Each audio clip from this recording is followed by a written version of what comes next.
إن الحمد لله نحمده ونستعينه ونستغفره ونعوذ بالله من شرور أنفسنا ومن سيئات أعمالنا من يهده الله فلا مضل له ومن يضلل فلا هادي له وأشهد أن لا إله إلا الله وحده لا شريك له وأشهد أن محمدا عبده ورسوله أما بعد فإن خير الحديث كتاب الله وخير الهدي هدي محمد صلى الله عليه وسلم وشر الأمور محدثاتها وكل محدثة بدعة وكل بدعة ضلالة وكل ضلالة في النار.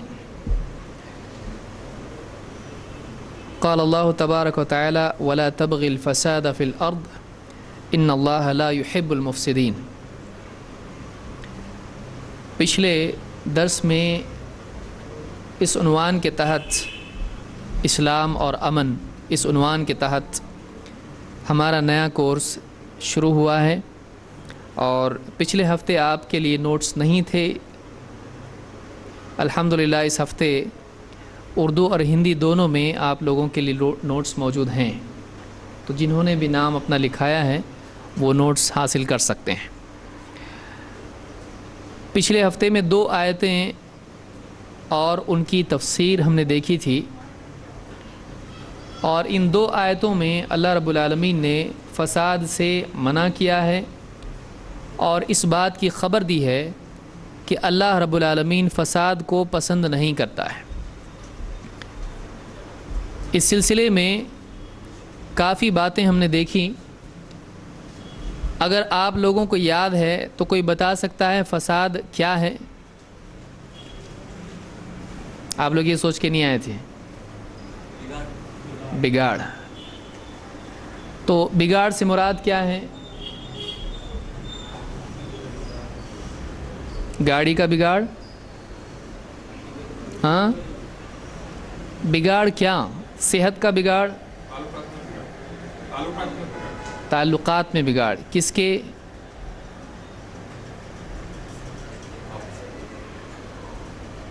جی، آپسی تعلق. تو آپسی تعلقات نہیں بگاڑنا چاہیے. اللہ نے کہا بیوی شوہر کے تعلقات، ماں باپ کے تعلقات. ہاں دیکھیے، یہاں پہ ہم لوگ 2 کام کرنے کے لیے آ رہے ہیں بنیادی طور پر، باقی تو جا کے کرنا ہے آپ کو. ایک ہم سننے کے لیے آ رہے ہیں اور دوسرے سمجھنے کے لیے آ رہے ہیں.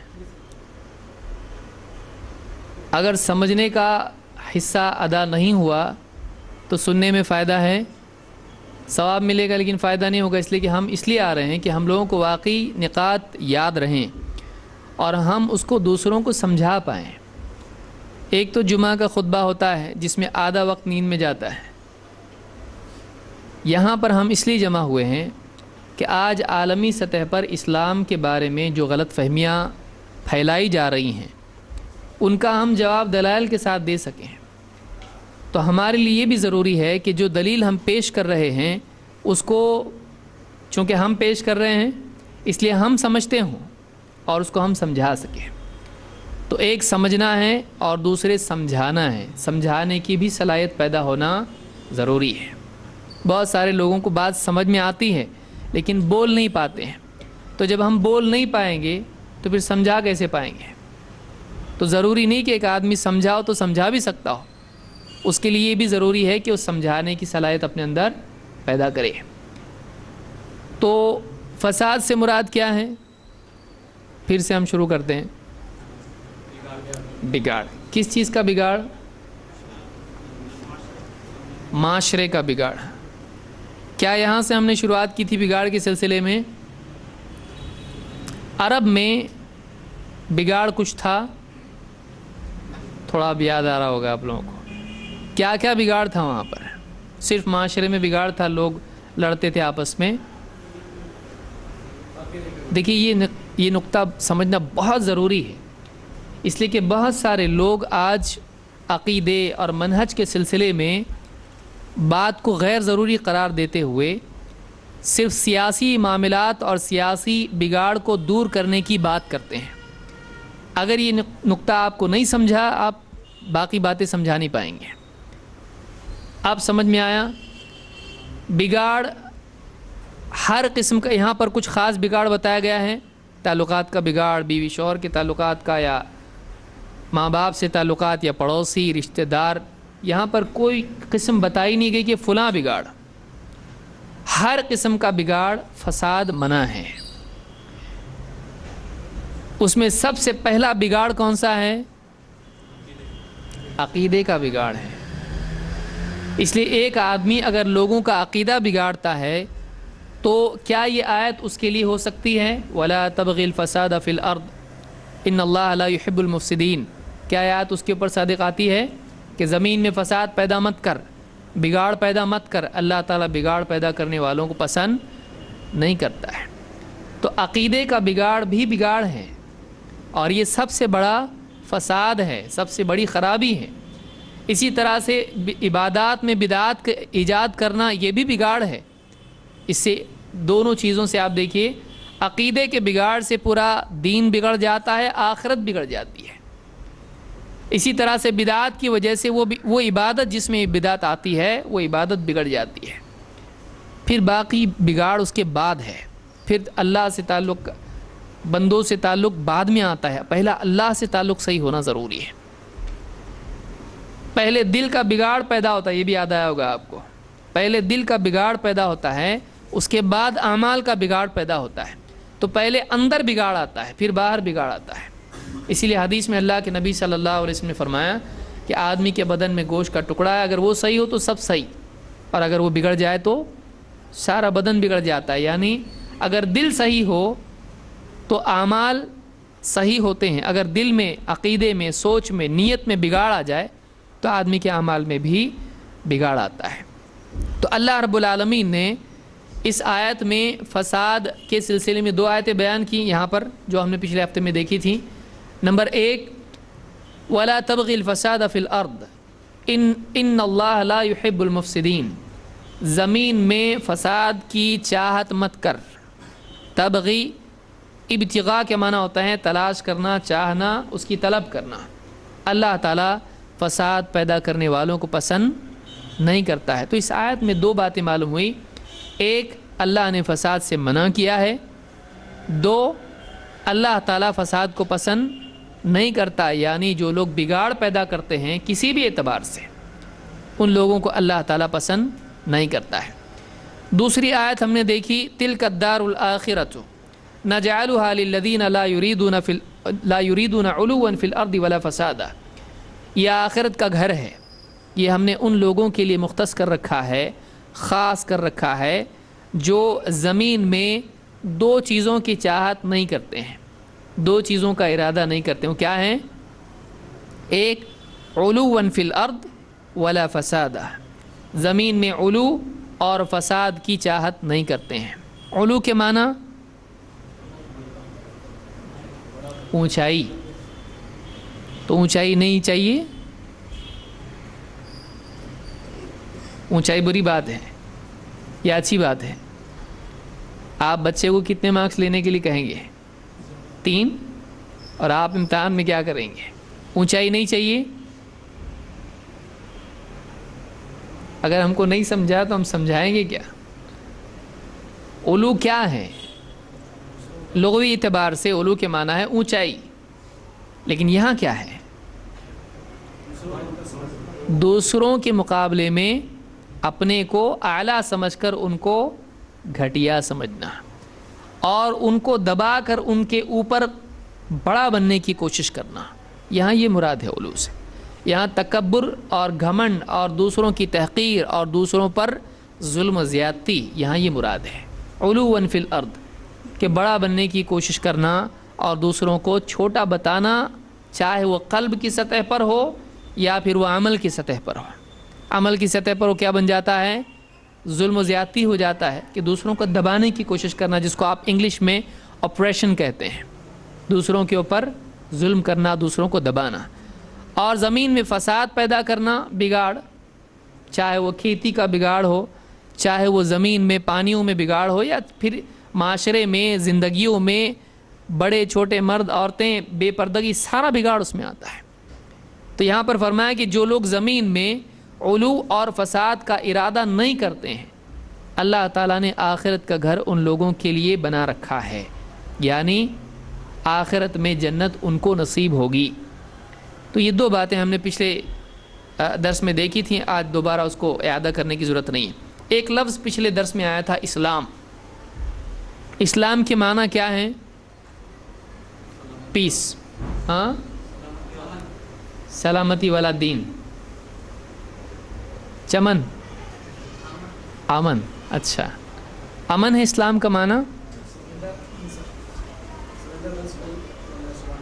سرنڈر یا submission to the will of Allah, یہ انگلش میں ہوا۔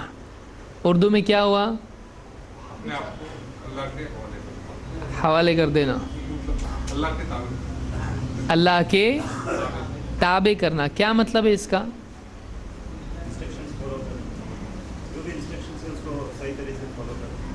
اللہ کے، رسول کے، دونوں کے۔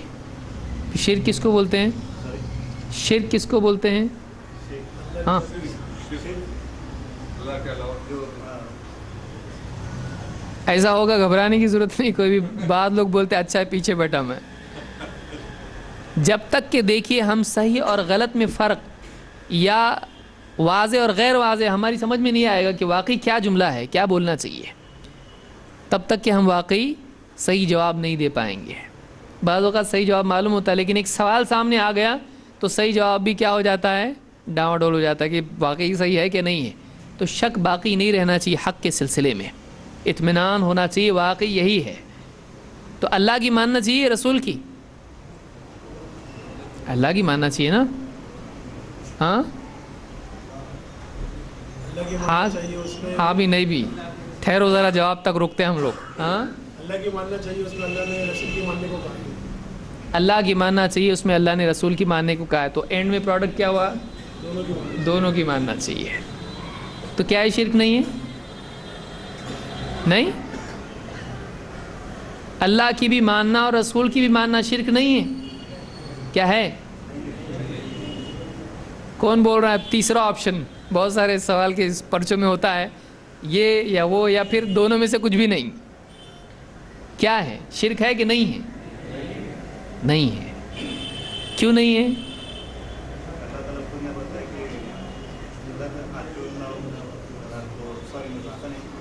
جیسا آیا ہم کو بولنا ہے۔ ہاں،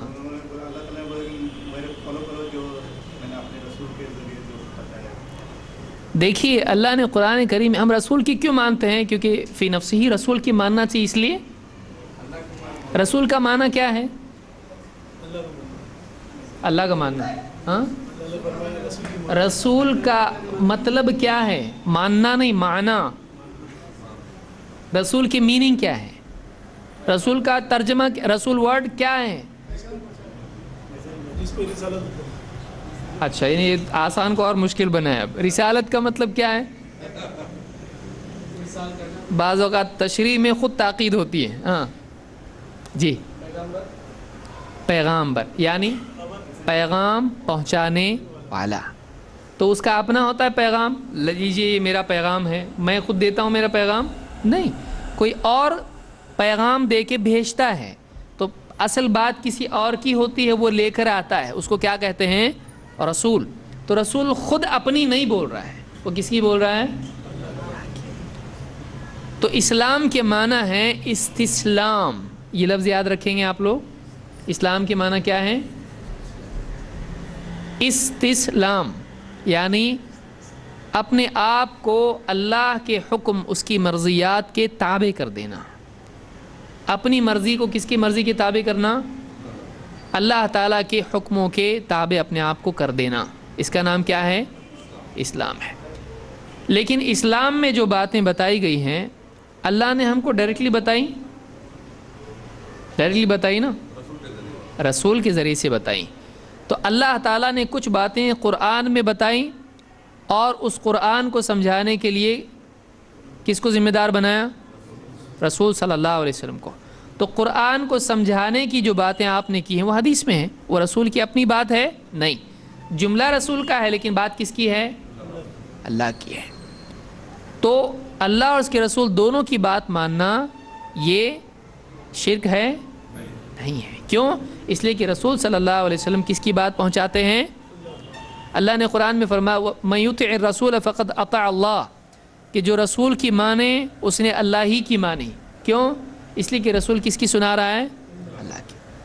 وما ينطق عن الهوى ان هو الا وحی یوحى، یہ رسول اپنی خواہش سے کچھ نہیں کہتے ہیں، یہ بس ایک وحی ہوتی ہے جو ان کی طرف اللہ کے پاس سے بھیجی جاتی ہے.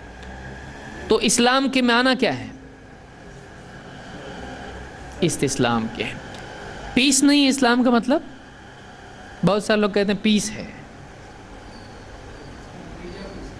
اس کا نتیجہ پیس ہے، یا اسلام کے معنی پیس ہے. نہیں ہے، نہیں ہے.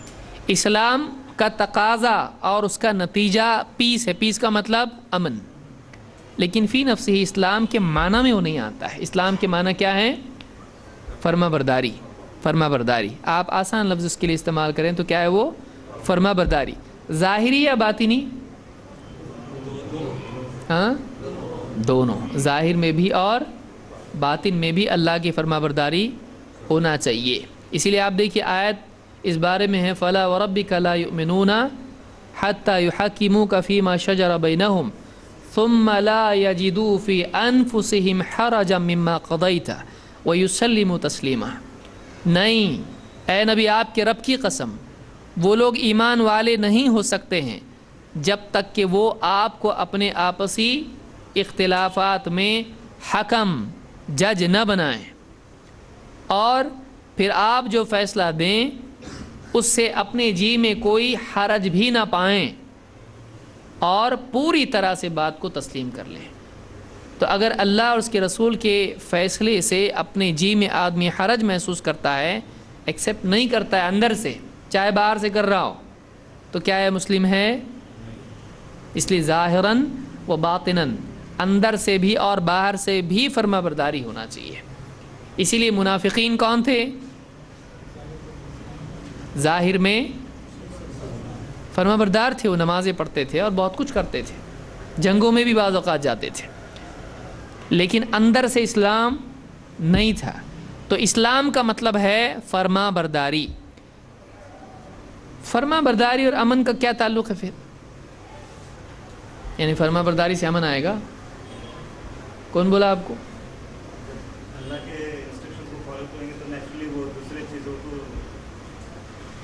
غلط چیزوں کو کی طرف جائے گا، نہیں تو آٹومیٹکلی امن آنے کی پاسبلٹی. اس کی ایک چھوٹی مثال آپ کو دے سکتے ہیں. ٹریفک سگنل کبھی دیکھیں آپ؟ روزانہ دیکھتے ہیں. ہر آدمی کا ہے یہ اتنی لال بتی ہری بتی کون دیکھ کے چلتا ہے اس کو؟ ہم بتیوں کو دیکھ کے چلیں گے؟ انسان اتنی اعلیٰ مخلوق رہ کے وہ لائٹ کو دیکھ کے چلے گا؟ میری مرضی سے میں چلوں گا، میں اپنی مرضی کا مالک ہوں. اگر ایسا سب لوگ کرنے لگیں تو کتنا امن آئے گا؟ خاص طور سے چوک میں آئے گا؟ کیا ہو جائے گا؟ لیکن اگر سب فرما بردار ہو جائیں، جو بتا رہے یہاں سے جاؤ، کوئی بول رہا ہے یہاں سے ٹھہرو تو ٹھہر جا رہا ہو، بول رہا جاؤ تو جا رہا ہے، اگر اس کی مانیں گے تو سکون اور چین اور امن اور خیر آئے گی. یا ہر ایک کہے ہم نہیں مانتے، ہماری طرح انسان ہی ہیں، اور ایک جگہ کھڑا ہے پابند ہو کے اس کی ہم نہیں مانتے ہیں، اگر اس کی نہیں مانیں گے تو کیا ہو جائے گا؟ گڑبڑ. پابندی سے خیر آتی ہے، لیکن اگر آزاد روی آ جائے تو شر پیدا ہوتا ہے. ایکسیڈنٹ بھی ہو سکتا ہے، ایکسیڈنٹ بھی ہو سکتا ہے، جان و مال کا نقصان ہو سکتا ہے. یہ ایک چھوٹی مثال ہے. اب ایک ٹریفک پولیس کی ماننے میں اتنی بھلائی ہے، اور وہ بھی صرف گاڑیوں کی حد تک چلانے کے اعتبار سے. زندگی کی گاڑی اس سے زیادہ ڈینجر ہے، جس میں کئی مرحلے ہوتے ہیں. اس میں ایک عام آدمی کی بات کے مقابلے میں جس نے پیدا ہم کو کیا ہے اس کی بات مانیں گے تو گاڑی صحیح چلے گی کہ الٹی چلے گی؟ صحیح چلے گی. الا یعلم من خلق، اللہ نے کہا کہ جو پیدا کرے وہی نہیں جانتا ہے؟ اللہ خوب جانتا ہے. تو بنیادی بات یہ ہے کہ اگر دنیا میں ہم امن اور شانتی چاہتے ہیں تو اس کا بنیادی نقطہ یہ ہے کہ اس کی اصل یہ ہے اللہ کی ماننے سے امن آتا ہے. سمجھ میں آ رہی بات؟ آپ کسی کو دعوت بھی دیں گے، غیر مسلم کو بھی آپ سمجھائیں گے، آپ ایسا سمجھا سکتے ہیں. کوئی آدمی کہا ہے اپنے دل کے حساب سے چلنا چاہیے، اس کی مان کے کون چلتا ہے؟ ہم کو اپنا دل دیا اللہ نے. یا ہم اپنے دل کے ساتھ پیدا ہوئے، پیدا کرنے والے نے جو بھی کہے آدمی، ہم اس کو یہ سمجھائیں گے کہ اگر اس کی ماننا کائنات چھوڑ دیں. دیکھیے امن کو سمجھانے کے لیے کیا کیا پہلو سے ہم سمجھائیں گے، یہ بہت اہم عنوان ہے جس کے تحت ہم کو سمجھانے آنا چاہیے، خاص طور سے غیر مسلم کو. دنیا میں امن کیسے آئے گا؟ اسلام سے امن آئے گا. کون بولا آپ کو؟ اگر کوئی پوچھے ایسا کیا بولیں گے؟ وہ تو نہیں پوچھے ہم، بس ہم کو اتنا بتائے اس سے امن آئے گا. سمجھانے بھی آنا چاہیے.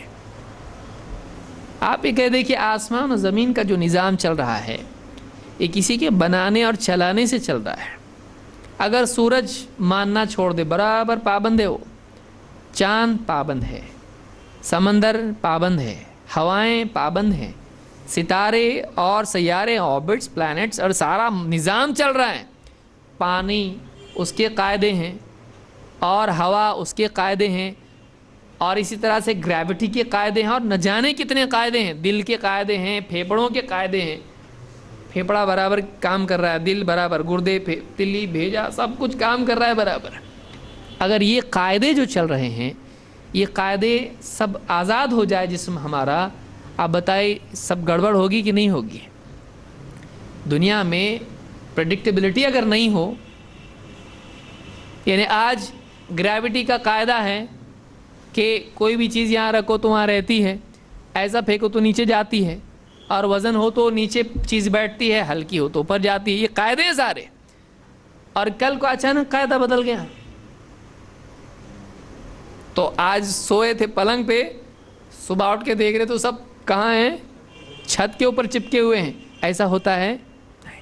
اللہ نے کائنات کو ایک منضبط قاعدے میں باندھا ہے اور وہ برابر اسی کے مطابق چلتا ہے، پابندی کے ساتھ میں، اس میں تبدیلی نہیں ہوتی ہے، اور ساری چیزیں برابر اسی قاعدے کے تحت چلتی رہتی ہیں اور اسی سے ساری کائنات میں خیر ہے، سوائے انسان کی دنیا میں. سورج، چاند، ستارے، پورا نظام آپ دیکھیں ہزاروں سال سے بنا ہوا ہے. بلکہ سائنسداں کیا کہتے ہیں، جتنا یہ نظام ہے کئی بلین سالوں سے چل رہا ہے. یہ آپ جو آسمان کی طرف دیکھتے ہیں، یہ کیا ہے؟ یہ ابھی ہے، یہ کتنے لاکھوں سال پرانا آسمان دیکھ رہے ہیں آپ. یہ باسی خبر ہے، کیونکہ سورج سے زمین تک روشنی پہنچنے کے لیے کتنے منٹ لگتے ہیں؟ 8. وہ نزدیک ہے. اب سارے نزدیک ہیں؟ نہیں. باقی کتنے ہیں؟ دور. تو کوئی 10 منٹ دور ہے، کوئی 20 منٹ دور ہے، کوئی 1 سال دور ہے، کوئی 1000 سال، کوئی لاکھوں سال دور ہے. اتنی بڑی کائنات ہے، اس کی روشنی ہم تک پہنچنے میں ٹائم اتنا لگ رہا ہے، کئی ہزار سال لگ رہے ہیں. تو ہم سارا نظام جو دیکھ رہے ہیں برابر ٹکا ہوا ہے سالوں سے، ہزاروں سال سے.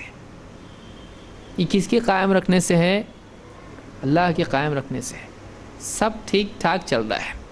اگر یہ چھوڑ دیں، سب اپنے مدار چھوڑ دیں، سب چاند، سورج، وَكُلٌّ فِي فَلَكٍ يَسْبَحُونَ، ہر ایک اپنے اپنے دائرے میں، مدار میں گھوم رہا ہے، سب کے سب اپنے قاعدے چھوڑ دیں، کیسا ہوگا؟ سب گڑبڑ ہو جائے گی. تو پابندی میں خیر ہے. ساری کائنات اللہ کے بنائے ہوئے قاعدے کی پابند ہے. دکھائی تو دے رہا ہے. اسی لیے کوئی بولے کون بولا آپ کو قاعدہ ہے؟ تو کوئی بھی سائنس کی کتاب آپ اٹھا کے دیکھیں، اس میں آپ کو دکھائی دے گا نیوٹن کے لا، آئنسٹائن کا لا، یہ ان کے بنائے ہوئے لا ہیں، ان کے بتائے ہوئے لا ہیں. تو بتانے والا اتنا بڑا سائنسداں اور اتنی عزت، اور اس کو نوبیل پرائز بھی مل جائے گا. اور بنانے والا، بنایا کس نے؟ بتایا ان لوگوں نے، لیکن بنایا اللہ نے. تو یہ قاعدے ہیں. گریوٹی کا قاعدہ ہے اور اس کی بھی ویلیوز ہیں. آپ دیکھیں کتنی عجیب بات ہے، ڈیسیملز میں ہے 9.8 اتنا، 2 پوائنٹ اتنا، اور اتنا ہر چیز کے لیے اللہ کی طرف سے وَوَضَعَ الْمِيزَانَ، اللہ نے ہر ایک کے لیے ترازو اور بالکل ایگزیکٹلی اتنی ویلیو رکھ دی ہے. یہ اللہ کا بنایا ہوا قاعدہ ہے. ذَلِكَ تَقْدِيرُ الْعَزِيزِ الْعَلِيمِ، یہ علم والا اور غلبے والا اس کا بنایا ہوا قاعدہ ہے. اس کی پابندی سے کائنات میں کیا ہے؟ سکون ہے. آپ بتائیے گاڑی کا قاعدہ اگر روزانہ بدلتا رہے، آپ گاڑی چلاتے ہیں، یہ سمجھانے آنا چاہیے آپ کو، یاد رکھیے اس کو، مثال کیوں ہے یہ، کسی کو دلیل سے سمجھتا، کسی کو مثال سے۔ گاڑی ہے آپ کی، آپ گاڑی نکالتے، آپ کو معلوم ہے یہ گیئر ہے، یہ پہلا ہے، یہ دوسرا ہے، یہ تیسرا ہے، چوتھا، پانچواں ہے، یہ ریورس گیئر ہے، پھر یہ گاڑی کا بریک ہے، یہ ایکسلریٹر ہے نا۔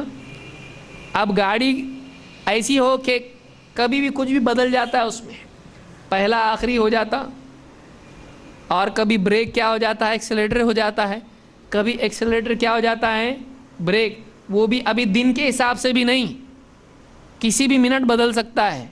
گاڑی چلائیں گے آپ، کیا ہوگا اس کے نتیجے میں، ایکسیڈنٹ ہوگا اس کے نتیجے میں۔ اس کا قاعدہ اگر بدلتا رہے، کوئی قاعدہ ہی نہیں ہے، تو گاڑی میں بیٹھو بولے تو آدمی بیٹھے گا، کبھی بھی کیا بھی ہو سکتا ہے اس میں۔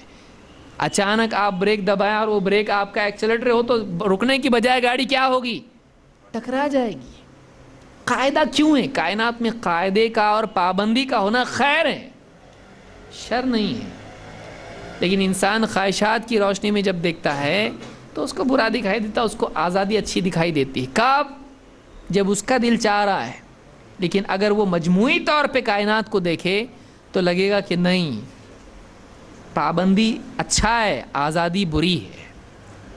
اسی لیے باپ اپنے طور پر آزادی کو اچھی سمجھتا ہے، لیکن بیٹا اگر باپ کی طرح آزاد ہونے لگے تو باپ کو سمجھ میں آتا نہیں کرنا ایسا۔ باپ بیڑی پی رہا ہے، بیٹے کو بھی دیکھا بیڑی پیتے، سگریٹ پیتے، کتنا خراب لگتا۔ رشتہ دار منع کیے تو کیا بولتا، مولوی صاحب منع کیے تو کیا بولتا، کیا ہوتا اس میں، میرا دل چاہتا ہے، مکروہ ہے۔ لیکن بیٹے کو جب دیکھتا ہے تو پھر اب برا لگتا ہے۔ تو خود کے لیے آزادی اچھی لگتی ہے، لیکن جب آدمی دوسروں کو دیکھتا ہے، معاشرتی اور معاشی یعنی معاشرے کے اعتبار سے دیکھتا ہے، تو تب اس کی سمجھ میں آتا ہے کہ جو چیز میں اپنے لیے اچھی سمجھ رہا تھا، اب میں نے جب اولاد میں وہ چیز دیکھی تو کیا ہے، بری ہے۔ زبان کیسی بھی استعمال کروں گا، میں آزاد ہوں، میری زبان ہے بھائی، آپ کی ہے، خرید کے لایا آپ، مجھ کو ہدیے میں دیا آپ، پیدائشی ہے میرے پاس۔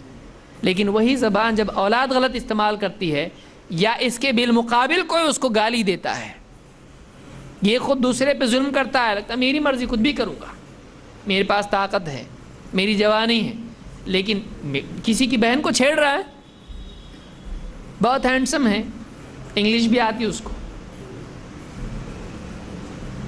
لیکن پھر جب دوسرا اس کی بہن کو جب چھیڑتا ہے اور افیئر اس کے ساتھ کرتا ہے، تب کتنا خراب ہوتا ہے آپ کے، سارے گیئر ڈھیلے ہو جاتے ہیں آگے، تب سمجھ میں آتا ہے کہ کتنا غلط ہے۔ تو خود جا کے کالج میں دوسروں کی گیٹ پہ کھڑے ہو کے دوسروں کی بہنوں کو چھیڑ رہا تھا، تب تو لگ رہا تھا کیا ہے، یہ انجوائمنٹ ہے، وہ خوش میں خوش، دونوں خوش، تب وہ اچھا لگ رہا تھا۔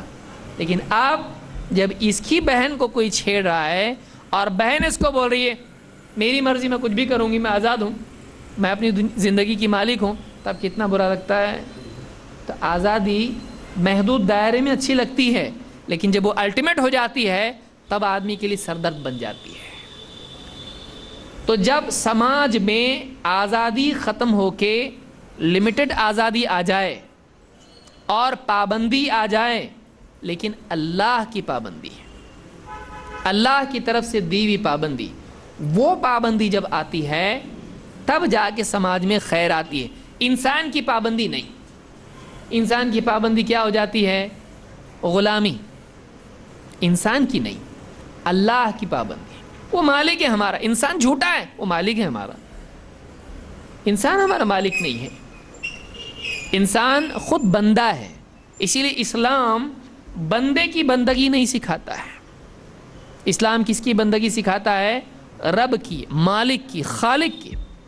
جس نے پیدا کیا وہ مالک ہے، جو خود پیدا کیا ہوا ہے وہ مالک ہو سکتا ہے نہیں، جس نے پیدا ہم کو کیا ہے وہ ہمارا مالک ہے، لہٰذا اس کی بندگی۔ اب دو اعتبار سے یہاں پہ سوچنے کی ضرورت ہے، ایک تو یہ کہ وہ ہمارے وجود کا مالک ہے، لہٰذا اس کی پابندی ہم کو کرنا چاہیے، دو وہ ہمارے وجود کی بقا کے اعتبار سے بھی ہمارے لیے محسن ہے۔ دیکھیے دو چیزیں ہیں، ایک ہم نہیں تھے، ہم کو کس نے بنایا، اللہ نے، ہم اپنے وجود کی ابتدا کے اعتبار سے اس کے محتاج. 2 پیدا ہوئے, سانس لینے کے لیے آکسیجن نہیں ملی, واپس گئے, تو پیدا تو ہوا لیکن باقی رہا نہیں, تو آکسیجن ہی نہیں, اس کے لیے ہوا ہی نہیں تھی, دنیا میں آیا لیکن ایسی جگہ آیا کہ ہوا نہیں تھی, واپس مر گیا. تو اس کا وجود تو ہوا لیکن وجود باقی رہا نہیں. اللہ نے نہ صرف وجود دیا بلکہ وجود کو باقی رکھنے کے سارے اسباب پیدا کر دیے.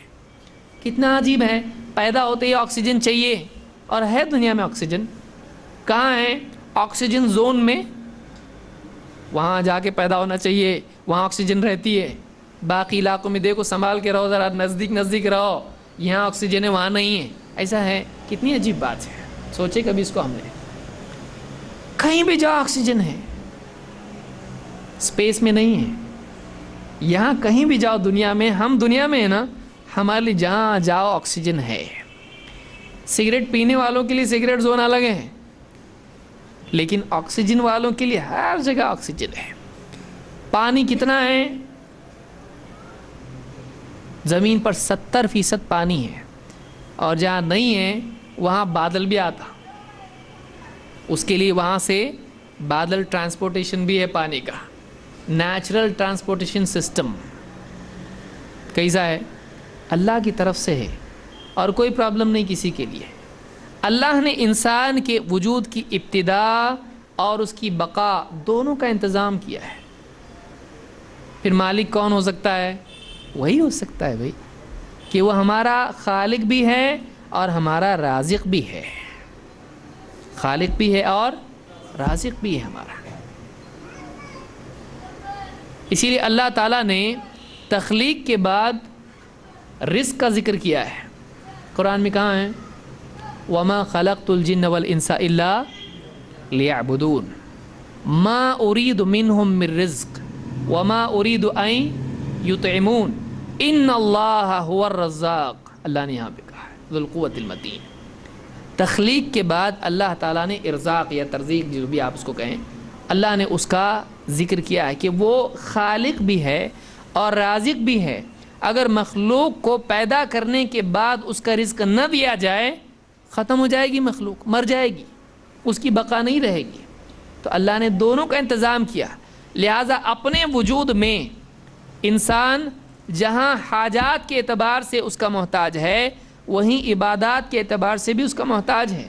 اسی لیے ہم کہتے ہیں, اب دیکھیے دونوں چیزیں ہم کہتے ہیں, ایاک نعبد و ایاک نستعین. اے اللہ ہم تیری عبادت کرتے ہیں اور تجھی سے مدد چاہتے ہیں. یہاں پر تخلیق کے بعد عبادت کا ذکر ہو رہا ہے. یہاں پر اللہ نے پیدا کیا کیوں, عبادت کے لیے, اور وہی رزق دیتا ہے. وہ رزق میں مخلوق کا محتاج نہیں ہے, مخلوق رزق میں اس کی محتاج ہے. لہٰذا بندگی اسی کی کرنا چاہیے جو اتنا کامل انتظام کر سکتا ہے انسان کے لیے جسمانی اعتبار سے. تو اس نے صرف جسم بنایا کہ روح بھی بنائی؟ صرف جسم بنایا نا, پروڈکشن خالی آ رہا ہے ایک دم مشین کی طرح ہے, اور اس میں روح نہیں ہے. پھر سائنٹسٹ آتا ہے کہ انجیکشن دیتا ہے تو اچانک اٹھ جاتا ہے, السلام علیکم. ایسا ہے؟ آج تک نہیں کر سکتے ہیں وہ لوگ, آج تک نہیں. بہت ترقی ہوئی, یہ روبوٹ بنایا, وہ روبوٹ بنایا, ایسی مشین بنی, ویسی بنی, بہت اچھا. روح اس میں نہیں ہے. کیوں نہیں؟ وہ اللہ کے پاس سے آتی ہے. حدیث میں کیا ہے, اللہ کے نبی صلی اللہ علیہ وسلم خود فرماتے ہیں کہ اللہ تعالیٰ تم کو پیدا کرتا ہے تو کیسے ہوتا ہے, نطفہ, علقہ, مضغہ. اس کے بعد اللہ تعالیٰ فرشتہ بھیجتا ہے, اور اس فرشتے کو کیا حکم ہوتا ہے, اس میں روح پھونکنے کا. وہ اللہ کی طرف سے آتی ہے, روح اللہ کی طرف سے آتی ہے. کسی مشین میں روح ڈال کے بتاؤ, بولو بہت بڑے سائنٹسٹ تم لوگ, روح ڈال کے بتاؤ ذرا اس میں. اس کے پاس اس کا کوئی ذریعہ نہیں ہے. ایسا کوئی انجیکشن آیا روح ڈالنے کے لیے نہیں, کہاں سے آتی؟ انسان کو اتنا مجبور ہے انسان. تو اللہ تعالیٰ جسم کا بھی خالق ہے اور روح کا بھی خالق ہے. روح مخلوق ہے کہ نہیں؟ مخلوق ہے. روح مخلوق ہے کہ نہیں ہے؟ کیا دلیل ہے آپ کے پاس؟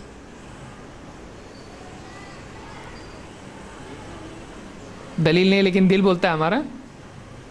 کیا دلیل ہے؟ روح انسانوں میں رہتی ہے. ہاں؟ روح انسانوں میں رہتی ہے، انسان مخلوق ہے، لہذا روح بھی کیا ہے؟ اور قرآن ہمارے سینے میں ہے. سوچے نہیں ہم نے؟ قرآن ہمارے سینے میں ہے تو پھر قرآن میں ہم کیا ہیں؟ سینہ کیا ہے؟ تو پھر قرآن نہیں. تو آرگیومنٹ فیل ہو گیا. اس لیے آرگیومنٹ وہ ہونا چاہیے جو فیل نہیں ہو. پھر کیا بولیں گے اب؟ تو ایک تو معاملہ ختم. دوسرا، یا ایتها النفس المطمئنہ ارجعی الی ربک راضیۃ مرضیہ فادخلی فی عبادی وادخلی جنتی. دو باتیں یہاں پہ کہی گئی ہیں. اب یہ تھوڑا ہم لوگ دور جا رہے ہیں اصل موضوع سے، لیکن یہ اسلام امن کا ذریعہ ہے. لیکن اسلام کیا ہے؟ اور اسلام سے امن آئے گا تو کیسا آئے گا؟ اور بنیاد اسلام کی کیا ہے؟ پہلی بنیاد کیا ہے اسلام کی؟ سمجھ میں آ رہی ہے کیوں موضوع ہم کیوں لے رہے ہیں؟ کوئی آدمی بولے گا یہ تو جھگڑے کا چھوڑ کے دوسری بات بول رہے ہیں. اصل جھگڑا تو یہی ہے، بندہ کس کا، اور اصل پوچھا جانے والا وہی ہے. اور یہی وہ بنیاد ہے جس کی بنیاد پر سارا معاملہ اٹکا ہوا ہے، ٹکا ہوا ہے. یہ تو پہلے کلیئر ہونا چاہیے.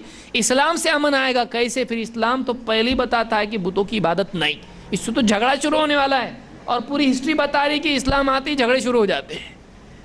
سارے نبی آ کے کیا بتاتے ہیں؟ یا ایھا الناس قولوا لا الہ الا اللہ تفلحوا. یہی تو دعوت ہے نبیوں کی ساری.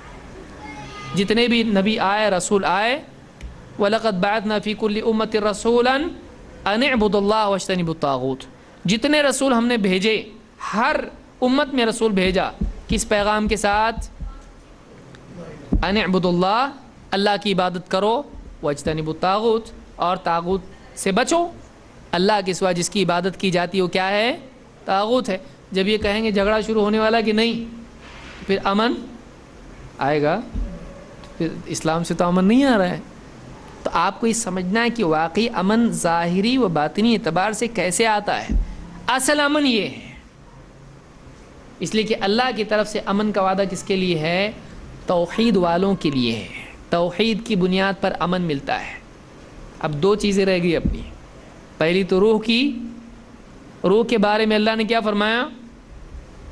یا ایتھا النفس. روح جب نکلتی ہے اس وقت میں کہا جاتا ہے اے پاک روح، یا ایتھا النفس المطمئنہ ارجعی الی، لوٹ کس کی طرف؟ الی ربک راضیۃ مرضیہ. تو اس روح کا کوئی کیا ہے؟ رب ہے. اس کا رب ہے، وہ اس کا مالک ہے. وہ تو وہ مخلوق ہے. اللہ کے سوا سب کیا ہے؟ مخلوق ہے. اور فادخلی فی عبادی، داخل ہو جا، شامل ہو جا، کن میں؟ میرے بندوں میں. تو وہ مربوب ہے اور مخلوق ہے. اللہ کی بنائی ہوئی ہے، اللہ کا بندہ ہے. ہماری روح کیا ہے؟ اللہ کی بندہ. تو یہ مرنے کے بعد اس سے جو روح نکلتی ہے، اس لیے میں یہ شبہ اس لیے ذکر کر رہا ہوں کہ بہت سارے صوفی کہتے ہیں کہ روح جو ہے آدم علیہ السلام میں جو ڈالی گئی وہ اللہ کی روح ہے، اس لیے بندے میں اللہ کا جز ہے. نعوذ باللہ. فَنَفَخْتُ فِيهِ مِن رُوحِي فَقَعُوا لَهُ سَاجِدِينَ. جب میں اپنی روح اس میں ڈال دوں، پھونک دوں، تو تم اس کو سجدہ کرنا. ہے نا قرآن میں یہ؟ تو میری روح اللہ نے وہاں پہ کہا. تو میری روح تو پھر تو اللہ کی روح ہی نہیں. تو زمین میں خلافت کے مسئلے کے لیے بھی بعض لوگ اس کو بطور دلیل ذکر کرتے ہیں، اس لیے کہ امن میں وہ بھی آنے والا آگے سارا، حکومت، خلافت، جنگ وغیرہ وغیرہ، جہاد، وہ ساری چیزیں آنے والی اس میں. تو کیا روح جو انسان میں ہے وہ اللہ کی روح ہے؟ نہیں نا.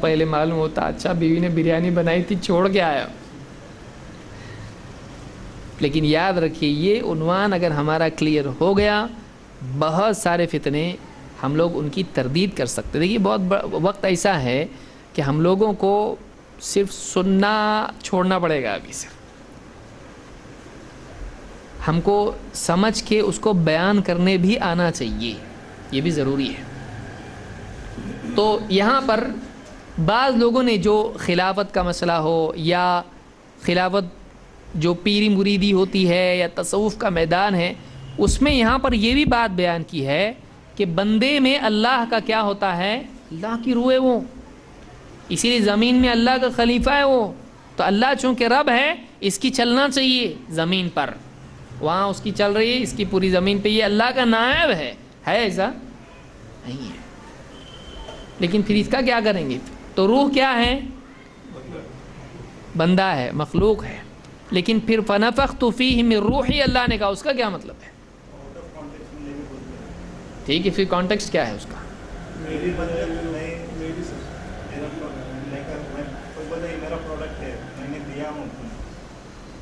کوئی میری کتاب کہے تو کتاب اس کا حصہ ہے. اس میں میری کتاب میں بھی آ جاؤں گا، میرا گھر میں میں خود اس کا جز بنوں گا؟ نہیں. تو اللہ کی مخلوق کی اس طرح سے بھی اضافت ہے.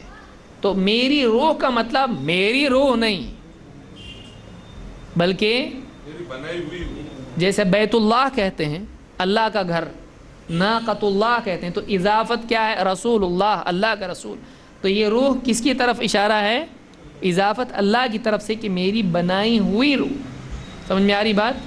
تو فنفخت فیہ من روح، یہاں پر میری روح جو کہا گیا ہے، میری روح نہیں جیسے انسان کی میری روح، جیسے ہم کہتے ہیں میرے اندر جو روح ہے وہ ویسا نہیں. یہاں پر میری روح یعنی میری طرف سے بنائی ہوئی روح.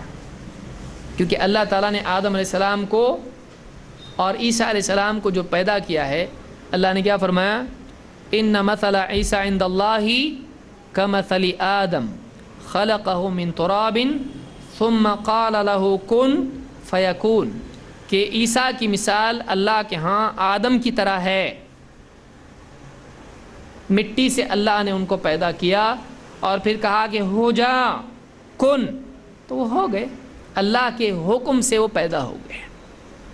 تو آدم علیہ السلام بھی مخلوق اور عیسیٰ علیہ السلام بھی مخلوق. لہٰذا ان کو جو روح کہا گیا ہے، اللہ کی طرف سے روح ہیں، اس کا یہ مطلب ہے کہ وہ نطفے سے جیسے انسان پیدا ہوتا ہے ویسا عیسیٰ علیہ السلام پیدا ہوئے نہیں. انسان کی تخلیق ایسی ہوتی ہے، وہ ڈائریکٹلی روح ڈالی گئی مریم کے پیٹ میں. تو اس میں جیسے انسان کے لیے وہ سارے معاملات ہوتے ہیں، دوسروں کے لیے ان کے لیے نہیں تھا. وہ اللہ کی طرف سے بھیجی گئی روح تھی، اللہ کی روح نہیں ہے. تو عیسائی بھی مانتے ہیں کہ وہ اللہ کا نعوذ باللہ بیٹا ہے، کہ اللہ کی روح ان کے اندر ہے. تو یہاں پر روح کے معنی یہاں پر سمجھ میں آ رہی بات؟ تو اللہ تعالیٰ کا بندہ ہے، کی بندی ہے روح، اور اس اعتبار سے ظاہراً و باطناً ہم اللہ کے کیا ہیں؟ بندے ہیں. تو ہم اپنے وجود میں اللہ کے محتاج ہیں، اور اپنے وجود کی ابتدا میں بھی اور اس کی بقا میں بھی اللہ کے محتاج ہیں. بنایا بھی اللہ نے ہم کو، اور چلایا بھی اللہ نے ہم کو، بچایا بھی اللہ نے ہم کو. تو اب روح کا تذکرہ کیوں آ رہا ہے؟ کہ جیسے ہمارے لیے جسمانی حاجات ہیں، ظاہری حاجتیں ہیں، کیا باطنی حاجات ہماری ہیں یا نہیں ہیں؟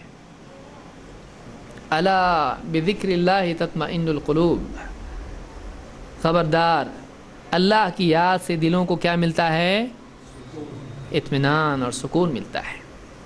تو جیسے انسان کی جسمانی ضرورتیں ہیں، اس کی روحانی ضرورتیں بھی ہیں. اور دنیا میں جیسے انسان کو جسمانی اعتبار سے رہبری اور علاج کی ضرورت ہے، اس کی ضروریات ہیں، روحانی اعتبار سے بھی اس کو رہبری اور علاج کی ضرورت ہے. اب اس کے لیے جسم کی دوا تو موجود ہے، لیکن روح کے لیے دوا ہے؟ انسان کے پاس ہے؟ ڈاکٹر صاحب ملتے کوئی یہ بہت جھوٹ بولتا ہے، ڈاکٹر صاحب کے بولے جھوٹ کا انجیکشن، اینٹی جھوٹ انجیکشن نکالیں، دے دیے، جاؤ آج کے بعد جھوٹ نہیں بولے گا. اس کی نگاہ بھٹکتی ہے، یہ گالی دیتا ہے تو منہ پہ ایک انجیکشن. جیسے دانت اگر دکھتا ہے کسی کا دانت خراب ہے بھائی، تو دانت والا ڈینٹسٹ ڈاکٹر ہے، لیکن کوئی زبان والا ڈاکٹر ہے کہ اس کی زبان بہت غلط چلتی ہے، گالیاں دیتا ہے، جھوٹ بولتا ہے اور نہ جانے غیبت کرتا ہے، تو غیبت والا ایک دوا لیا، اس میں پیلی دوا دے دیا اس کو، غیبت کا انجیکشن ہے. ایسا نہیں ہے.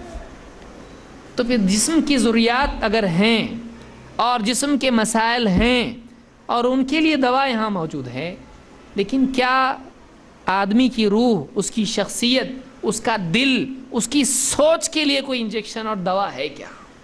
اس کی ضروریات نہیں ہے. کہاں ہے وہ؟ کوئی آدمی کہہ سکتا ملک کے قانون ہیں نا اتنے سارے. کون سا قانون؟ ایک ملک میں دیکھا جائے تو ایک قانون ہے، دوسرے ملک میں دیکھا جائے تو دوسرا قانون ہے. کون سا قانون ہے؟ ایک ملک میں ایک چیز جائز ہے، دوسرے میں جائز نہیں ہے. اب دیکھیے کتنے سارے مسائل ایسے آ رہے ہیں جلدی جلدی. کچھ ملکوں میں کوئی چیز بین ہے تو کچھ ملکوں میں وہ چیز لوگ اس کے فین ہیں. گے میرج ابھی ایک دم سلگتا ہوا ٹاپک ہے. ملکوں میں، کچھ ملکوں میں آدمی بھی شادی کرتے ہیں، بھائی ان کی مرضی. کچھ ملکوں میں نہیں ہے. کچھ ملکوں میں شادی کے لیے بہت سارے احکام ہیں، پابندیاں ہیں. پردہ آپ دیکھیے، حجاب، فرانس والے بولتے نہیں کرنا حجاب. کیوں؟ ہمارے بچے ڈرتے حجاب دیکھ کے. ننگوں کو دیکھ کے نہیں ڈرتے وہ لوگ، لیکن حجاب دیکھ کے کیا ہوتے بچے آج کل ڈرنے لگے، پہلے سے نہیں ڈرتے تھے. پہلے نن کو دیکھ کے نہیں ڈرتے وہ لوگ. چرچز میں، فرانس میں چرچ ہے کہ نہیں؟ وہاں پہ نن ہے، وہ ایک دم گاؤن بڑا ہے پہنی ہوئی ہے اور اوپر باندھی ہوئی ہے، گلے میں کراس ہے. چرچ میں جا کے دیکھتے ہیں عیسیٰ علیہ السلام کو ایسا بالکل ان کی تصویر بنا کے خون نکل رہا ہے ایک دم سر پہ. ہاں، وہ دیکھ کے نہیں ڈرتے لوگ. بیچاری ایک پردے والی عورت ہے، اس کو دیکھ کے ہی ڈر جاتے. ڈاکٹر کو دیکھ کے نہیں ڈرتے، بالکل وہ باندھتا ہے اس طرح سے. پھر اس کسی ملک میں پلیگ اگر آ گیا ہے یا کچھ بیماریاں پھیل رہی ہیں، وہ اگر دھوپ سے بچنے کے لیے یا پھر پولوشن سے بچنے کے لیے باندھتے، اس کو دیکھ کے نہیں ڈرتے ہیں.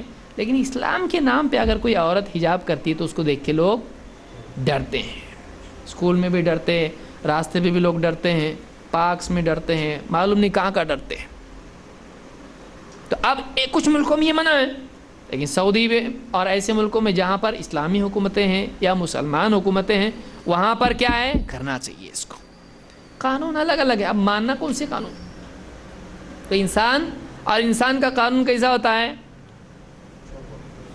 اب دلی میں ریپ کا کیس ہو گیا، بس میں جو بھی ہے بچی تھی اس کے ساتھ میں لوگوں نے ظلم و زیادتی کی، اور واقعی وہ سزا کے حقدار ہیں ایسے لوگ جو بھی کسی کی عزت کے ساتھ اس کے ایسا معاملہ کریں. مظلوم تھی وہ. اب قانون ایسا نہیں ہے کہ ان کو ویسی سزا دی جائے. قانون کیا ہے؟ ٹھیک ہے ٹرائل چلے گا، اس کے بعد کوئی ضمانت ہو سکتی ہے، ضمانت ہو جائے گی، وہ تھوڑے دن میں باہر بھی نکل جائے گا. ایسا قانون ہے. کچھ لوگوں نے کیا کیا؟ نہیں، ہمارا قانون بدلنا چاہیے. کیا قانون ہونا چاہیے؟ ان کو اب ہر ایک کے پاس ٹویٹر ہے اور ہر ایک کے پاس فیس بک ہے، رائے بھی ہر ایک کے پاس ہے. جس کے پاس موبائل ہے اس کے پاس رائے ہے. چاہے مسئلہ سمجھا ہو یا نہیں سمجھا ہو، رائے دینے کا حق تو سب کو ہے. تو ہر آدمی اپنی رائے دے رہا ہے. کیا رائے دے رہا ہے؟ کچھ لوگوں نے کہا ان کو چوراہے پہ لا کے ان کو جلا دو، کسی نے کہا ان کو پھانسی دے دو، ان کو کہا کوڑے برساؤ، ان کو کہا ٹکڑے کرو، ان کو مارو شوٹ کرو، جو بھی ہے.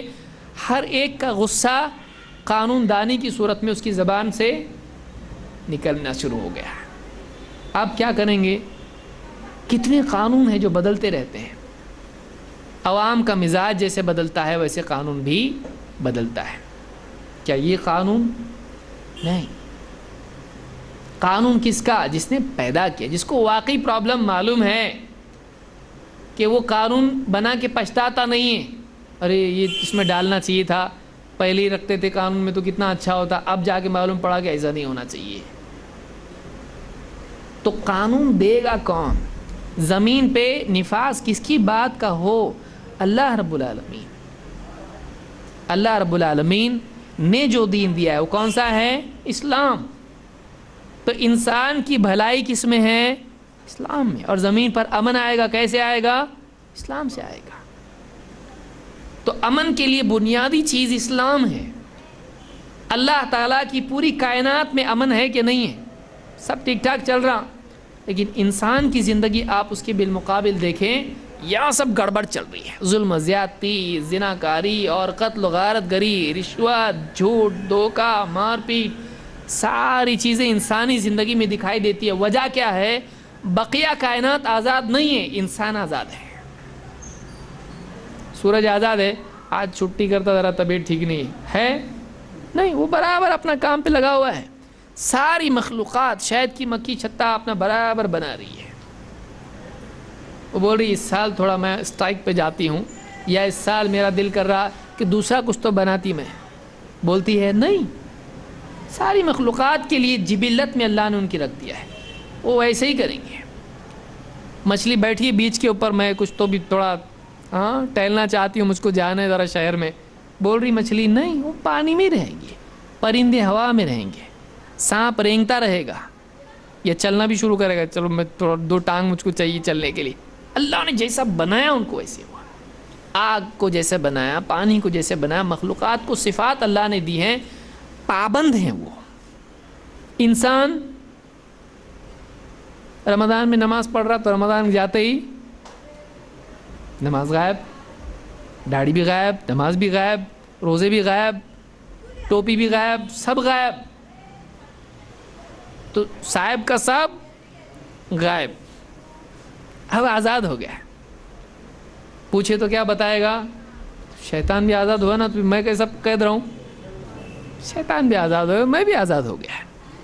انسان ہے جو آزاد ہے، باقی سب کیا ہے؟ پابند. تو باقی کائنات میں پابندی کی وجہ سے خیر ہے. تو وہی پابند، وہ پابند کس نے بنایا اس کو؟ اللہ نے. تو اگر اس کی پابندی سے اتنی بڑی کائنات میں خیر آ سکتی ہے، سب نظام ٹھیک ٹھاک چل سکتا ہے، تو پھر انسانی زندگی میں کس کی پابندی سے خیر آئے گی؟ وہ اتنا بڑا وسیع کائنات کے اندر اس کے حکم سے خیر ہے، تو کس کے حکم سے انسانی زندگی میں خیر آئے گی؟ اللہ ہی کے حکم سے خیر آئے گی. سمجھ میں آ رہی بات؟ اگر کوئی آدمی کہے کہ اسلام سے امن کیسے آئے گا، تو یہ آپ کو سمجھانا ہے کہ اسلام کے معنی ہے فرما برداری. کس کی فرما برداری؟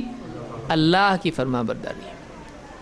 اور انسان کے جسم میں، آسمان میں، زمین میں، خشکی میں، تری میں اس کا قاعدہ چلتا. آپ بنائیں کیا قانون؟ کس کا بنایا ہوا قانون ہے یہ اللہ کا بنایا ہوا قانون ہے. اس سے خیر ہے. وہی قانون اگر انسانی زندگی میں آ جائے، یہ کرنا چاہیے، یہ نہیں کرنا چاہیے، انسانی زندگی میں بھی کیا آئے گی؟ خیر. اگر یہ نہیں رہے گا تو انسانی زندگی میں اگر آزادی آ جائے، ہر آدمی اپنی منمانی کرنے لگے، تو پھر سارا شر اسی سے شروع ہوتا ہے. آزادی جب حدیں پار کر جائے، الٹیمیٹ آزادی ہو، تو اس سے مصیبت پیدا ہوتی ہے. کلاس روم میں آپ جا کے بیٹھے، کوئی پابندی نہیں، سب آزادی. ایسی اسکول میں بھیجیں گے بچے کو، کچھ بھی کر رہے ہیں وہاں پہ. کوئی ٹیچر کے ڈیسک کے نیچے، ٹیبل کے نیچے جا کے بیٹھا ہے، کوئی بورڈ پہ اپنے دل سے کچھ بھی لکھ رہا ہے. کوئی ٹیچر کی چھڑی لے کے سب کو مار رہا ہے، کوئی کتاب پھاڑ رہا ہے ٹیچر کی. تو ایسی اسکول میں بچے کو ڈالیں گے نہیں. وہاں ڈسپلن ہونا چاہیے، چاہے گھر ہو، چاہے آفس ہو، چاہے اسکول ہو، چاہے باغ ہو. باغ کا بھی ڈسپلن ہوتا ہے، راستوں کا ڈسپلن ہوتا ہے. انسان یہ سمجھتا ہے، وہ انسان کے بنائے ہوئے ڈسپلن کو پابند ضروری سمجھتا ہے. اللہ کا بنایا ہوا ڈسپلن وہ زیادہ اچھا کہ انسان کا بنایا ہوا. دیکھیے، علم والے کا ڈسپلن زیادہ اچھا کہ جاہل کا؟ جس کو معلوم ہے کہ ایسا کرنے سے ایسا ہوتا ہے، اس میں فائدہ ہے، اس میں نقصان ہے، اس کی بات ماننے میں زیادہ فائدہ ہے یا اس کی جس کو معلوم ہی نہیں. جیسے ایک آدمی، آپ دواخانے میں گئے، اب لائن لگا کے بیٹھے، آپ وہاں پہ، آپ کے بازو بھی ایک بیٹھا. بولے کیا کروں، یہ دوا کیوں ہے آپ یہاں پہ؟ بولے اپنے دل سے ایک دوا کھایا، رشتہ دار نے لا کے دیا, بولے یہ کھاؤ اس سے اچھا ہو جائیں گے. کھایا, ریاکشن ہو گیا, یہاں کیا ہے, یہاں کے بیٹھا. اب کیوں آئے؟ ڈاکٹر سے اس کی علاج کے لیے آیا ہوں, جو ریاکشن مجھ کو دوا سے ہوا ہے. منمانی سے جو دوا کھایا اس سے حالت خراب ہو گئی, اب اس کے علاج کے لیے نہیں, دوا کے علاج کے لیے آیا ہوں. آپ کیا پوچھیں گے اس سے؟ کون سی دوا کھائے؟ اچھا یہ دوا کھائے کیا, چلو میں بھی کھاتا ہوں, بولیں گے آپ؟ جو حال اس کا ہوا ہے ہو سکتا ہے اس سے ڈینجر آپ کا ہو, کیونکہ آپ کی الرجی آپ کو معلوم ہوگی یا نہیں بھی معلوم ہوگی. تو جو آدمی جانتا نہیں ہے اس کے نسخے پہ آپ عمل کریں گے, یا جو جانتا ہے اس کے نسخے پہ آپ عمل کریں گے؟ ڈاکٹر کی بات مانیں گے یا وہ پیشنٹ جو بیٹھا اس کی بات مانیں گے؟ تو اللہ رب العالمین جانتا ہے, بندے جانتے. واللہ یعلم وانتم لا تعلمون, اللہ نے کیا کہا؟ اللہ جانتا ہے تم نہیں جانتے. فرشتوں کو بھی کیا کہا؟ فرشتوں نے خود کیا کہا؟ اللہ نے خود کہا انی اعلم ما لا تعلمون, میں وہ جانتا ہوں جو تم نہیں جانتے ہو. سبحانک لا علم لنا الا ما علمتنا, اللہ ہم کو تو کچھ علم ہے ہی نہیں سوائے اس علم کے جو تو نے ہم کو دیا ہے. انسان نہیں جانتا ہے, مخلوق نہیں جانتی ہے, کون جانتا ہے؟ خالق جانتا ہے. الا یعلم من خلق, کیا وہی نہیں جانے گا جس نے پیدا کیا؟ جس نے پیدا کیا اس کو ہی نہیں معلوم یہ مشین کیسے چلتی ہے, اس کی بھلائی کس میں ہے, اس کی برائی کس میں ہے؟ اس کی ماننے میں اس انسان کی بھلائی ہے, کیونکہ بنانے والا وہ ہے. لہذا اسلام اسی بنانے والے کا دیا ہوا دین ہے. اس لیے ہماری مشین صحیح چلنے کے لیے اسی کے بتائے ہوئے نسخے پہ عمل کرنا پڑے گا. اسی سے انسان اکیلا, اس کی بھی بھلائی ہے, اسی کی بھی نجات ہے, اور سارے معاشرے کی بھی نجات ہے, کیونکہ سب کو اس نے پیدا کیا ہے. سمجھ میں آ رہی بات؟ تو یہ بات ہم کو یاد رکھنا ہے کسی کو سمجھانے کے لیے کہ اسلام میں سلامتی ہے, ایمان میں امن ہے. آئیے ایک حدیث دیکھتے ہیں اور پھر اس کو سمجھنے کی کوشش کرتے ہیں.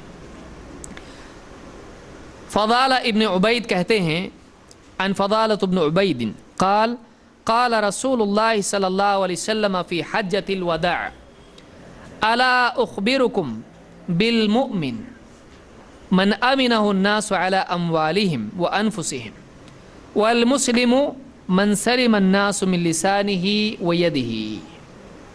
حجۃ الوداع میں صحابی کون ہیں؟ فضالہ ابن عبید. کہتے ہیں کہ اللہ کے رسول صلی اللہ علیہ وسلم نے حجۃ الوداع کے موقع پر, جس حج میں آپ تھے اور یہ آپ کا پہلا اور آخری حج تھا, اس کے بعد آپ کی وفات ہوئی, تو آپ نے حجۃ الوداع میں کہا کیا میں تم کو نہ بتاؤں کہ مومن کون ہیں؟ الا اخبرکم بالمؤمن, کیا میں تمہیں نہ بتاؤں مومن کون ہے؟ اور آپ نے خود ہی اس کا جواب دیا, فرمایا من امنہ الناس علی اموالہم وانفسہم, مومن وہ ہے جس سے لوگ اپنی جان, اپنے مال اور اپنی جان کو امن میں محسوس کریں, وہ مومن ہے. اور والمسلم من سلم الناس من لسانہ ویدہ, اور مسلم وہ ہے جس کی زبان اور ہاتھ سے لوگ سلامت رہیں. کتنی اچھی حدیث ہے. اس حدیث کو امام احمد اور ابن ماجہ نے روایت کیا ہے. امام احمد نے اور ابن ماجہ نے روایت کیا ہے, اور یہ صحیح روایت ہے. اس میں کیا چیز ملتی ہے؟ دو لفظ ہیں, ایک کیا ہے؟ ایمان, اور دوسرا اسلام. ایمان کے ساتھ جڑا ہوا لفظ کون سا آیا اس حدیث میں؟ مومن. اور مسلم سے ایمان بنا اسلام. ایمان کے ساتھ لفظ جڑا ہوا ہے امن, اور اسلام کے ساتھ لفظ جڑا ہوا ہے سلامتی. اس حدیث میں دیکھیے دو لفظ بہت اہم ہیں سماج کی فلاح کے لیے, اور ان دو چیزوں کا حصول دو چیزوں سے ہوتا ہے. امن کے لیے ایمان اور سلامتی کے لیے اسلام ہے. اسلام کا نتیجہ سلامتی ہے اور ایمان کا نتیجہ امن ہے. یعنی حدیث کیا بتا رہی ہے ہم کو, اس کو اچھے سے سمجھیں. آپ نے فرمایا تم کو بتاؤں مومن کون ہے؟ ظاہر بات ہے لوگ سوال نشان بنے ہوئے بتائیے. آپ نے بتایا مومن وہ ہے کہ جس کا حال یہ ہو کہ اس کے سلسلے میں لوگوں کو یہ محسوس ہو ہم اس سے امن میں ہیں. اتنا اچھا آدمی ہے کہ ہم کو اس سے کوئی خطرہ نہیں. دو چیزوں کے سلسلے میں، ایک جان کے سلسلے میں اور دوسرے مال کے سلسلے میں. یعنی جب واقعی ایمان زندگی میں آتا ہے تو وہ آدمی سماج کے لیے امن بنتا ہے جان و مال کے سلسلے میں. شخص کے لیے بھی امن بنتا ہے اور پراپرٹی کے لیے بھی امن بنتا ہے، جان کے لیے بھی اور مال کے لیے بھی. تو ایمان جب واقعی صحیح طور سے زندگی میں آتا ہے تو پھر وہ انسان دوسروں کے لیے کیا بن جاتا ہے؟ امن والا بنتا ہے. یعنی مومن وہ ہے کہ لوگ بولیں وہ اس سے ہم کو کوئی ڈر نہیں. یعنی واقعی ایمان جب زندگی میں آئے تو پھر آدمی اتنا اچھا بن جاتا ہے کہ لوگ اس کو دیکھ کے بولتے اس سے ہم کو کوئی ڈر نہیں ہے، اس سے ہم کو کوئی خطرہ نہیں ہے، نہ اپنی جان کے بارے میں نہ اپنے مال کے بارے میں. نمبر 2، مسلم. مسلم کون ہے؟ جس کی زندگی میں کیا ہو؟ اسلام ہو. جب اسلام زندگی میں صحیح ڈھنگ سے آتا ہے تو پھر وہ آدمی کیسا ہو جاتا ہے؟ وہ دوسروں کو سلامتی دینے والا بن جاتا ہے. صرف ہاتھ سے نہیں بلکہ اپنی زبان سے بھی. اس کی بات اور اس کا ہاتھ، اس کی بات اور اس کی ذات، اس کے الفاظ کے اعتبار سے، وہ کلام کے اعتبار سے بھی لوگوں کو سلامتی دینے والا بنتا ہے. اور اپنی حرکتوں کے اعتبار سے بھی، اپنے ایکٹیویٹی کے اعتبار سے بھی لوگوں کو کیا دینے والا بنتا ہے؟ سلامتی. تو معلوم ہوا کہ اسلام کا نتیجہ کیا ہوتا ہے؟ سلامتی. اور ایمان کا نتیجہ کیا ہوتا ہے؟ امن. ایمان لانے والے کے لیے بھی امن ہے اور دوسروں کے لیے بھی، جو ایمان نہیں لائے ان کے لیے بھی امن ہے. ایمان لانے والے کے لیے کیسا ہے؟ اللہ نے کیا فرمایا؟ الذین آمنوا ولم یلبسوا ایمانہم بظلم اولئک لہم الامن وہم مہتدون. دیکھیے امن کا وعدہ اللہ نے کس سے کیا؟ ایمان والے سے جو شرک سے پاک ایمان لائے. الذین آمنوا ولم یلبسوا ایمانہم بظلم، جو لوگ ایمان لائے اور اپنے ایمان میں انہوں نے ظلم کی یعنی شرک کی ملاوٹ نہیں کی، انہی کے لیے امن ہے. اولئک لہم الامن، انہی کے لیے امن ہے. وہم مہتدون، اور اللہ کے نزدیک ہدایت والے یہ ہیں، ہدایت یافتہ یہ لوگ ہیں. یعنی واقعی آدمی امن کا حقدار تب تک نہیں بنتا جب تک کہ اس کی زندگی میں توحید نہ آئے. اللہ کے ہاں امن اسی کے لیے ہے جس کے پاس کیا ہے؟ توحید. اور آدمی واقعی ہدایت پر تب تک نہیں ہے چاہے کتنے بھی سجدے کرے، کتنی بھی زکوٰۃ دے، کتنے بھی حج پہ حج کرے، مسٹر حج ہو جائیں. کچھ لوگ اتنے حج کرتے ہیں کہ وہ حج سے معروف ہو جائے. مسٹر حج کون ہے؟ حاجی صاحب. پھر ان کے نام میں حاجی آتا ہے. ایک بار حج کیا، 2 بار 3 بار کیا بن گیا؟ لیکن نماز پڑھ کے کتنے بیچارے غریب لوگ ہیں نماز پڑھتے ہوتے نمازی فلاں، ہاں اس کو نماز کے لیے لگتا ہے نام. حج کر کے آئے، خرچہ ہے نا بھائی، یہاں خرچہ کہاں ہے؟ اتنا بڑا خرچہ ہے وہاں پہ.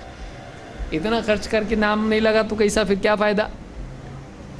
تو ایک آدمی چاہے کتنی عبادت کر لے، اگر اس کے پاس توحید نہیں ہے تو ایسے آدمی کے لیے نہ اللہ کے ہاں امن کا وعدہ ہے، نہ اللہ کے ہاں وہ ہدایت یافتہ ہے. سمجھ میں آ رہی بات؟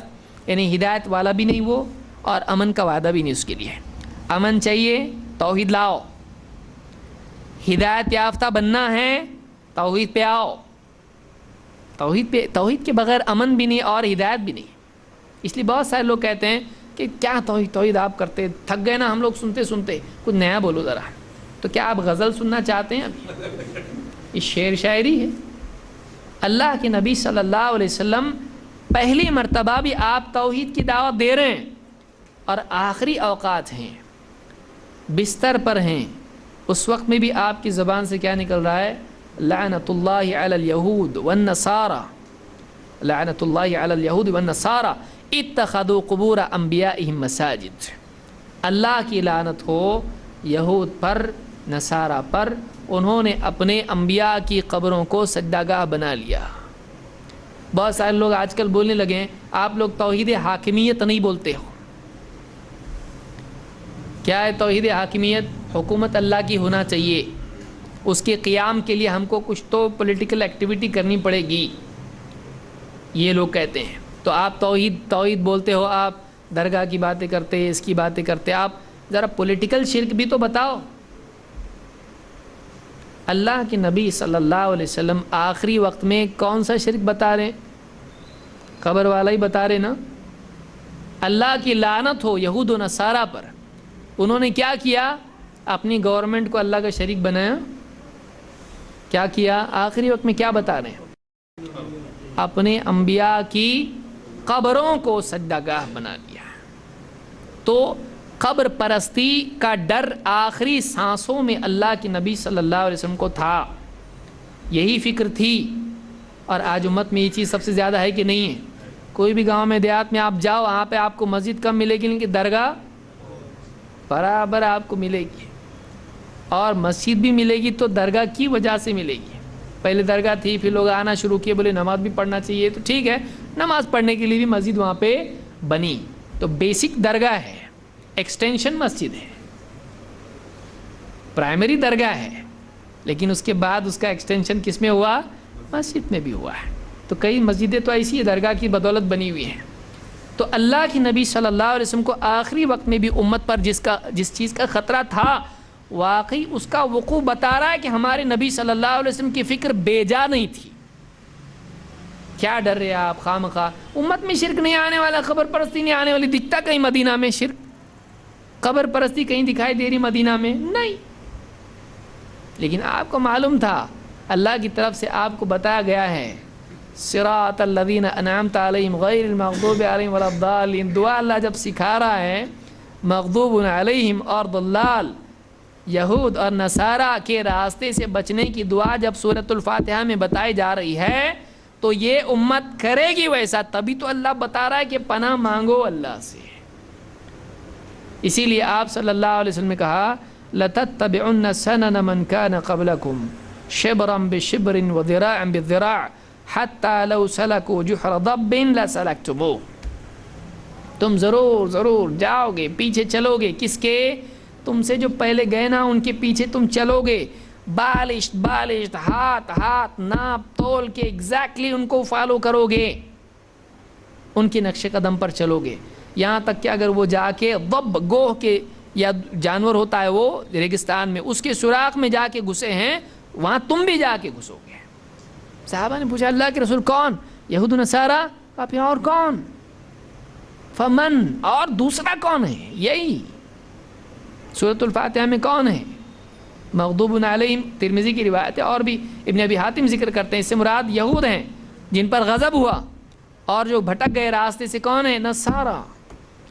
تو جب میری امت ان کے راستے پر چلے گی، آخری وقت میں سب سے ڈینجر چیز کیا ہے؟ اولیاء کی محبت اور تعظیم میں ان کی قبروں کو عبادت گاہ معبود بنا لینا. آخری وقت میں اس کی فکر ہے. اور آج ہم یہ کریں تو ہم بیوقوف ہیں. کیا درگاہ کا شرک بول رہے بار بار؟ دوسرا بھی تو بولو. یہ نکلا نہیں اب تک. اتنا ماڈرن زمانہ آ کے بھی کمپیوٹر لے کے پھر شرک ثابت کر رہے لوگ، اسلامک سافٹ ویئر لے کے پھر وہی دلیلیں دے رہے. ماڈرن شرک، نئے دلائل، بیماری پرانی اور اس کے دلائل نئے. آج اس کو چھوڑ کے ہم دوسری چیزوں میں، سیاست میں لوگوں کو لگائیں، جبکہ مسلمان آج قبر پرستی میں مبتلا ہے. تو یہ بہت سارے لوگ آپ کے پاس آئیں گے، بولیں گے بس کرو ابھی تمہارا وہ درگاہ والا یہ والا سب چھوڑو، ابھی وہ گیا پرانے زمانے کا ہے. اب نیا شرک ہے اس کے بارے میں بولو، گورنمنٹ. پھر کیا کرو؟ لڑو گورنمنٹ سے. پھر کیا کرو؟ اندر جاؤ، پھر ہیرو بن کے باہر آؤ یا آؤ ہی مت، اور سب لوگوں کو بھڑکاؤ، ذہن بگاڑو ان کے. اور پھر گھر والوں کے بارے میں مت سوچو، رشتہ داروں کے بارے میں مت سوچو، بیوی بچوں کے بارے میں مت سوچو، آخرت کے بارے میں بھی مت سوچو، اسی میں پڑ جاؤ. صبح اٹھے نیوز پیپر پڑھو، تلاوت تمہاری شروع کی وہی رہے گی. نتیجہ کیا ہوتا ہے اس کا؟ صبح تلاوت کس کی ہوتی ہے؟ ٹائمز آف انڈیا یا انقلاب یا جو بھی نیوز پیپر ہیں اس کی تلاوت ہو رہی ہے. کون سی سورہ ہے؟ ساری صورتیں چل رہی اس کے اندر. یہ کام چلتا ہے. بیٹھیں گے دینی مذاکرے، مسجد میں بھی بیٹھیں گے. ایران میں ایسا ہوا، اس نے وہاں سے حملہ کرنا چاہیے تھا، فلاں ملک میں ایسا ہوا، یہ ہونا چاہیے تھا. صبح سے شام تک وہی. تھوڑا ہو تو آدمی سمجھ سکتا ہے. شرک اور کفر میں امت آج جا رہی ہے، وہ چھوڑ کے آدمی صبح سے شام تک اسی میں پڑا رہتا ہے. دیکھیے، امت کے حالات کے بارے میں غور و فکر کرنا، اس کے بارے میں دل میں درد رکھنا اور اس بارے میں گفتگو کرنا یہ غلط نہیں ہے. ہم اس کے خلاف نہیں، ہم بھی خود کرتے ہیں. لیکن ساری چیزیں چھوڑ کے صرف سیاست کو مقصود بنا لینا اور اسی پہ بات چیت دن بھر کرنا، چائے کی پیالیوں پہ، ہوٹلوں میں بیٹھ کے، اور ہوا پھر تو تیرے گھر کو میں میرے گھر کو، پھر بیوی بچوں میں جا کے کھا پی کے بریانی اچھے ایک دم اچھے سے نیند سونے کا، پھر اگلے دن اٹھنے کا پھر وہی. یہ اللہ کو پسند نہیں ہے کہ صرف باتوں کو آدمی دین کا اور عمل کا قائم مقام بنا لے اور باتوں کا غازی بنے لیکن نمازی نہیں بنے. بیٹھا ہے ہوٹل میں پورا عصر سے لے کے عشاء تک بیٹھا ہے، کیا کر رہا؟ امت کے حالات پر تبصرہ کر رہا ہے. اور نماز غائب، نمازوں کا کوئی پتہ نہیں. لیکن یہاں بیٹھ کے کیا کر رہا ہے؟ فلانا ملک میں ایسا، اس کی حقوق، وہ وہاں سے حملہ کرنا چاہیے تھا. اچھا کمانڈر ہے، جنرل ہے بہت بڑا. گھر پہ جائے گا، بیوی بولے گی کھانا خود گرم کر کے کھا لو، میں تمہاری نوکرانی نہیں. ٹھیک ہے، جو حکم ہے سرکار. گھر میں نہیں چلتی اس کی. لیکن باہر گویا کہ ملک کا نہیں دنیا کا پریزیڈنٹ ہے یہ. لیکن گھر میں بچے اس کی نہیں سنتے، بیوی اس کی نہیں سنتی، گھر میں اس کی حکومت نہیں ہے. اور بات کہاں کی کر رہا ہے؟ یون میں ایسا ہونا چاہیے تھا، اگر میں ہوتا تو ایسا کرتا. تو اچھا ہے، تو نہیں ہے، جیسا تیرے گھر میں ہے ویسا وہاں بھی ہوتا. سب چپ بیٹھا تھے، بیٹھو. شادی آئی، جاؤ مسجد میں، جنازہ پیچھے بیٹھو. نہ شادی میں اس کی چلتی ہے، نہ جنازے میں چلتا ہے، نہ باپ کی میت میں اس کی چلتی ہے، نہ بیٹے کی شادی میں چلتی ہے، نہ اوپر نہ نیچے، چلتی ہی نہیں. اس کی اپنی شادی میں کہاں چلی تھی؟ اس کی اپنی شادی میں بھی اس کی نہیں چلی. گھوڑے پہ بھی بیٹھا، بینڈ بھی آیا، سب آیا اس کے. اس میں کتنے لوگ ہیں ان کی اپنی زندگیوں میں دین نافذ وہ نہیں کرتے ہیں، اور پوری دنیا میں نافذ کرنے کی باتیں کر کے نوجوانوں کو بھڑکانا اور جھگڑوں پہ لانا یہ مناسب نہیں ہے. کرنے کا کام آدمی عقل مندی سے کرے. سب سے پہلا کام زندگیوں سے شرک اور کفر کو نکالنا ہے. اس کے بغیر آپ باقی چیزیں اگر کہتے ہیں اور اس چیز میں مسلمانوں کو ڈالتے ہیں، آپ امت کے ساتھ میں خیر خواہی نہیں کر رہے ہیں، امت کو مصیبت میں مبتلا کر رہے ہیں. اور بھی بہت ساری تفصیلات اس کی ہیں، انشاءاللہ دوسرے درسوں میں ہم دیکھیں گے. اس حدیث میں ہم نے یہ سمجھا کہ اسلام جب واقعی زندگی میں آتا ہے، آدمی دوسروں کے لیے سلامتی والا بنتا ہے.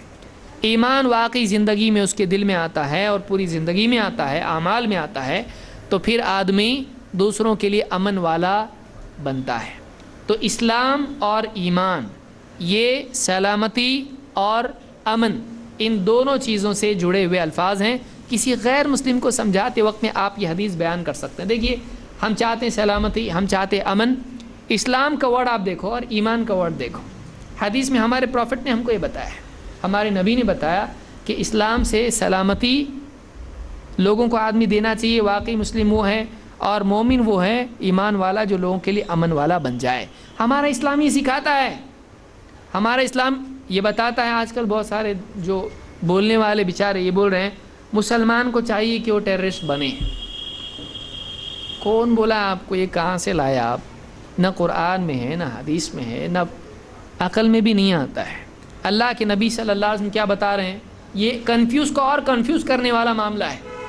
غیر مسلم دیکھ رہے ٹیررسٹ ہے، اس میں اور ہم بتا رہے ہیں ان کو کہ مسلمان ٹیررسٹ بننا چاہیے. اس کو چور دیکھ کے ڈرے، اس کو ڈاکو دیکھ کے ڈرے، اس کو غلط لوگ دیکھ کے ڈریں، نہیں سمجھے گا لوگوں کو. آپ آسان کرو ان کو اور کنفیوز مت کرو ان کو. یہ بتاؤ ان کو کہ ہمارے نبی نے یہ بتایا ہم کو کہ مسلمان امن سلامتی والا بنے، مومن امن والا بنے. یہ بتا رہے ہیں ہمارے نبی ہم کو، امن اور سلامتی بتا رہے ہیں، امن اور شانتی بتا رہے ہیں. یہ حدیث ایک آدمی سنے گا فوراً ملے گا واقعی کتنی صحیح بات ہے کہ جو بیسک ورڈ ہے ایک مسلمان کے لیے، مسلم مؤمن، اس کا تقاضا ہے سلامتی اور امن. تو اسلام امن اور سلامتی کا دین ہے، اس کے نام پہ سے نکلتا ہی ہے. یہ اسلام کا تقاضا ہے، اس کے میننگ نہیں ہے، یہ اس کا آؤٹ پٹ ہے، اس کے نتیجہ ہے. تو یہ حدیث ہم بتا سکتے ہیں لوگوں کو یہ سمجھانے کے لیے کہ اسلام کون سا دین ہے، امن اور سلامتی والا. اللہ تعالیٰ ہم کو صحیح سمجھ عطا فرمائے. مزید انشاءاللہ اس بارے میں دوسرے دلائل ہم اگلے ہفتے میں دیکھیں گے.